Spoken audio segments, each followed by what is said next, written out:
नमस्कार भक्तों, जय मां पद्मावती, जय गुरुदेव। पंचांग के अनुसार कार्तिक मास की शुक्ल पक्ष की द्वितीय तिथि को बहनें भाई दूज मनाती हैं।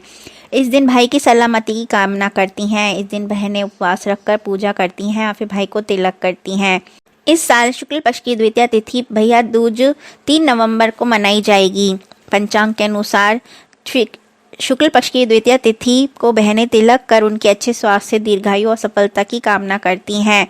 3 नवंबर को सूर्योदय काल से रात्रि को 10:05 तक द्वितीय तिथि की उपस्थिति रहेगी। इस दिन सभी शुभ चौघड़ियों में टीका करने का श्रेष्ठ मुहूर्त है। सुबह 7:57 से 9:19 के बीच में चर चौघड़िया में टीका करने का पहला मुहूर्त होगा। इसके बाद 9:20 से 10:41 के बीच लाभ चौघड़िया का दूसरा मुहूर्त होगा।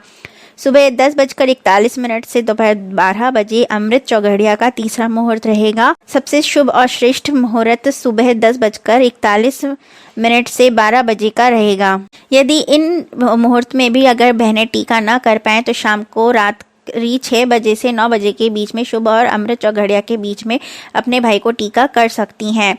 3 नवंबर को शाम को 4:30 बजे से 6 बजे के बीच में राहु काल रहेगा। इस समय टीका ना करें।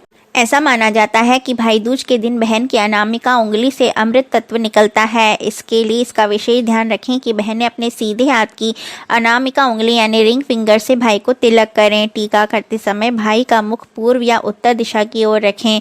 बहनें भाई की मंगल कामना करते हुए तिलक करें और अक्षत लगाएं। यह पर्व भाई व बहन के रिश्ते के प्रतीक का माना जाता है। इसलिए भाई दूज के दिन भाई बहन को आपस में झगड़ा भूलकर भी नहीं करना चाहिए। इससे रिश्तों में खटास आ सकती है। तामसिक चीज़ों का सेवन भी भूलकर भी नहीं करना चाहिए। इस दिन भाई के द्वारा दिए गए उपहार का निरादर नहीं करना चाहिए। भैया दूज के दिन बहन को तिलक करने से पहले अन्न का सेवन नहीं करना चाहिए। भाई का तिलक न करने तक बहन का व्रत रखना चाहिए। ऐसा करने से भाई और बहन के रिश्ते मजबूत होते हैं। इसके अलावा तिलक करने के दौरान दिशा का भी सही ध्यान रखना अच्छा होता है। पौराणिक कथाओं के अनुसार जगत के पालनहार भगवान श्री कृष्ण ने राक्षस नरकासुर का वध कर अपनी बहन सुभद्रा से मुलाकात की थी। इस दौरान सुभद्रा ने श्री कृष्ण का तिलक किया, माला अर्पित कर उनका स्वागत किया, साथ ही उन्हें मिठाई खिलाई। सुभद्रा ने अपने भाई की दीर्घायु के लिए कामना की थी। दूसरी पौराणिक कथा के अनुसार कार्तिक माह के शुक्ल पक्ष की द्वितीय तिथि को भगवान यम अपनी बहन यमुना से मिले थे। उस दिन मां यमुना ने यम देवता का आदर सत्कार किया और उन्हें भोजन कराया। इससे यम देव अति प्रसन्न हुए। उन्होंने वचन दिया कि कार्तिक माह के शुक्ल पक्ष की द्वितीय तिथि पर जो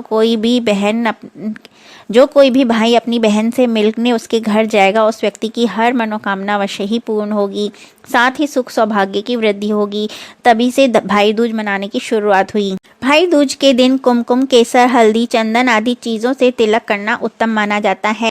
ऐसे में यदि इनमें किसी भी चीज़ को मिलाकर आप तिलक करते हैं तो उसका अपना ही महत्व बढ़ जाता है। इससे भाई की सुरक्षा, सफलता, समृद्धि, अच्छे स्वास्थ्य की प्राप्ति होती है। वहीं तिलक के दौरान ये ध्यान रखें कि तिलक पूर्ण होना चाहिए। भाई दूज के शुभ अवसर पर माथे पर तिलक करते समय इस बात का ध्यान रखें कि वह लकड़ी की चौकी पर उसे बिठाएं। किसी कुर्सी या खड़े होने पर तिलक न करें। टीका करने के बाद भाई की कलाई पर मौली धागा ज़रूर बांधें और आरती करें। भाई दूज के दौरान शुभ मुहूर्त में ही तिलक की रस्म पूर्ण करें। तिलक करने से पहले अपने भाई से बहनें उपहार न लें। इस दिन भाई और बहन सात्विक भोजन ही करें। इस मौके पर मांसाहार से बचें। अंतिम लेकिन सबसे महत्वपूर्ण बात यह है कि झगड़ा बिल्कुल भी ना करें। भाई का तिलक करते समय बहन को गंगा पूजे, यमुना को यमी पूजे, यमराज को सुभद्रा पूजे, कृष्ण को गंगा यमुना नीर बहे मेरे भाई की आयु बढ़े का जाप करना चाहिए। इसे बेहद शुभ माना जाता है। भैया दूज के दिन बहन को यमराज के नाम से चौमुखी दीपक जलाकर घर के बाहर रखना चाहिए। इससे उसकी आयु बढ़ती है। भैया दूज के दिन किसी गरीब या ज़रूरतमंद को खाना खिलाना चाहिए और भाई की कुशलता की कामना करनी चाहिए। भाई दूज पर पूजा करने से पहले सबसे पहले आटे का चौक बनाना चाहिए। इसके बाद चौक पर ही पूर्व मुख करके भाई को बिठाकर उसे फूल, पान, सुपारी, पैसा रख कर माथे पर तिलक करना चाहिए। तिलक के बाद हाथ में कलावा बांधना चाहिए।